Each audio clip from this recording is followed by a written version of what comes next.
શ્રાવણ માસમાં વિવિધ નદીઓના જળથી શિવજીને જળા અભિષેક કરવાનો અનેરો મહિમા રહ્યો છે। ત્યારે સુરતના શિવશક્તિ મહાસંઘ દ્વારા 14મી ઊભી કાવડ યાત્રાનું આયોજન કરવામાં આવ્યું હતું।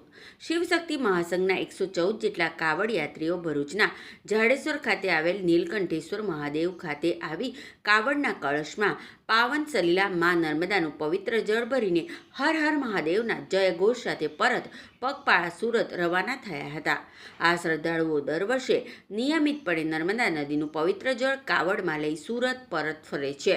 ત્યારે કાવડ યાત્રીઓ સુરતના પાલનપુર વિસ્તારમાં આવેલ દુધેશ્વર મહાદેવ મંદિર ખાતે પહોંચી સોમવારના રોજ વહેલી સવારે દુધેશ્વર મહાદેવને જળાભિષેક કરશે।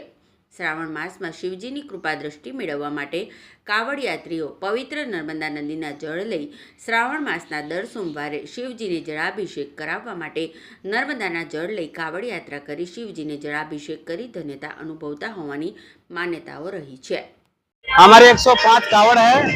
हम दुधेश्वर महादेव मंदिर सूरत जाएंगे और भरूच से नर्मदा से भरे हम नीलकंठ महादेव मंदिर से कावड़ जल भरा है और दुधेश्वर महादेव मंदिर सूरत जाएंगे जगातना का पालनपुर जगातना का और हर हर महादेव जय बोलो।